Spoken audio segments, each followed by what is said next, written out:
Bruno Coulet é um dos mais renomados compositores de trilha sonora para cinema na França. Entre os seus trabalhos de destaque está a música que ele fez para a animação Coraline e o Mundo Secreto, que lhe rendeu um prêmio Emmy. O compositor esteve em Belo Horizonte na semana passada como convidado especial do Festival Musimagem e falou ao Harmonia sobre sua trajetória.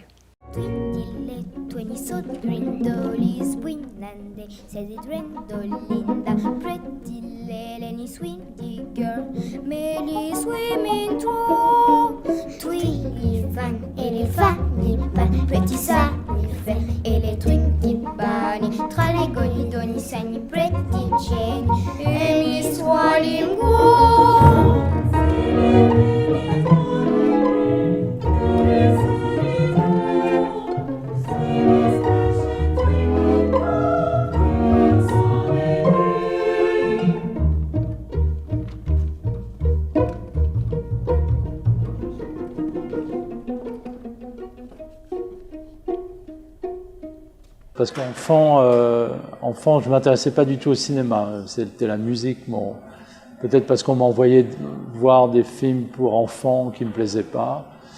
Mais pendant mes études de musique, j'ai fait un stage dans un auditorium et un réalisateur savait que j'écrivais de la musique, j'avais 17 ans, m'a demandé d'écrire une musique pour un de ses documentaires.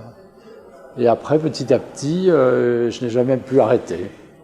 J'ai dû faire beaucoup de films, peut-être trop.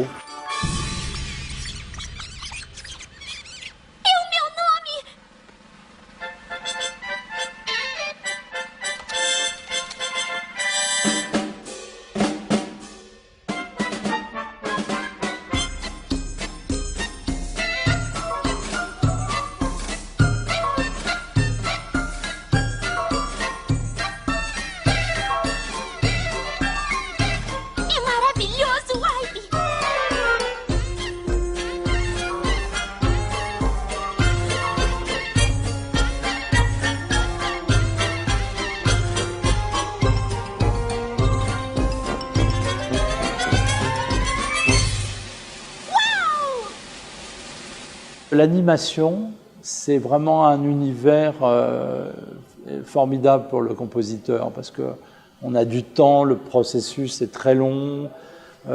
Pour la première fois sur les films d'animation, je ne suis pas en retard sur l'écriture.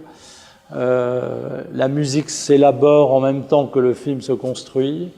Donc, et puis on est quand même dans un monde souvent imaginaire, un monde qui n'est pas le monde du réel, donc la musique a plus de place.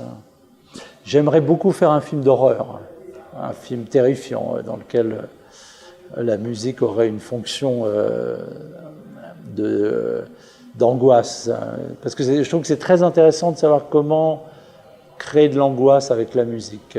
Parfois c'est avec des choses très ténues, des voix d'enfants, des choses qui sont très légères.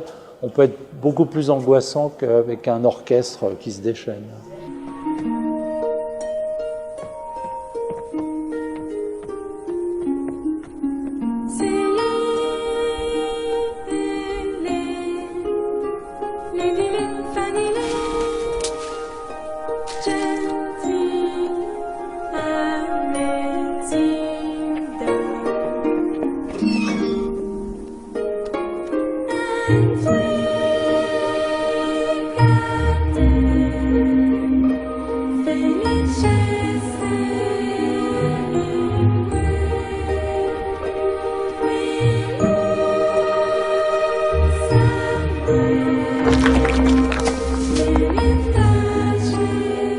Le film est un chef-d'œuvre, it's a masterpiece.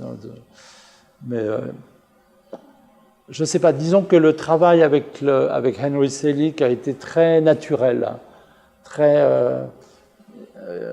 Je lui envoyais des musiques et on était tout de suite en harmonie, en accord.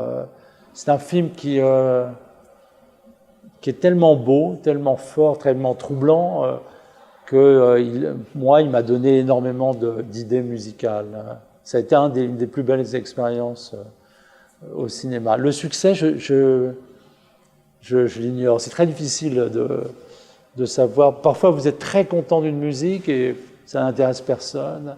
Et inversement, j'ai fait par exemple la musique des choristes, le chorus. Enfant, je détestais les chorales d'enfants. Et ça a été un très gros succès. À savoir, mais qui sont un peu mystérieuses, c'est-à-dire où faire démarrer une musique, ou l'arrêter, quel type de musique va fonctionner avec une séquence, la relation entre l'orchestration et l'image, la couleur de l'image, les personnages. C'est très particulier, et je l'enseigne d'ailleurs maintenant au Conservatoire de Paris, la musique de film. Et je me rends compte que c'est très difficile et que aujourd'hui, en fait, en regardant mon travail, c'est très intuitif, en fait. Et chaque film impose ou devrait imposer une musique différente. Mais c'est pas un style précis. Demain, je peux écrire une musique très dissonante, très contemporaine. Et sur le film d'après, une musique au contraire très apaisante. Ce qui est intéressant, c'est de trouver un univers qui appartient au film dont la musique est extraite.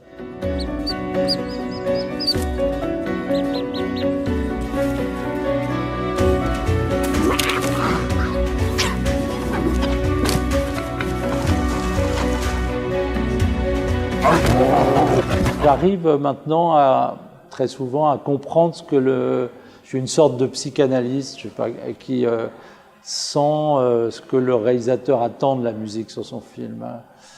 Donc, avant, c'était très difficile parce que, en fait, il suffisait de jouer au piano le thème de la musique, mais le réalisateur ne s'en rendait pas bien compte. Aujourd'hui, il y a plein de façons de faire des démos, des maquettes de musique pour lui montrer un peu quelle couleur aura la musique sur son film. Mais comment vous dire ça? Chaque film est singulier, chaque film est différent.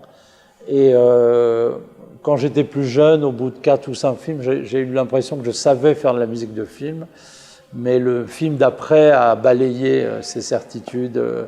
Il faudrait faire en sorte que ce soit à chaque fois nouveau, comme si on faisait toujours son premier film. Il n'y a pas de règle, jamais. Et tous les réalisateurs sont très différents. Pour le cinéma, mais aussi revenir à la musique de concert. Ça fait un équilibre comme ça. Mais je dois dire que j'ai été vraiment très très occupé par le cinéma. Et ça m'a permis peut-être de découvrir le monde, de travailler avec des réalisateurs étrangers, de travailler avec des musiciens qui venaient d'autres cultures musicales que la mienne. Donc voilà, le cinéma, ça a été une ouverture sur le monde, mais après tant d'années, j'ai besoin aussi de l'équilibrer avec un travail plus personnel.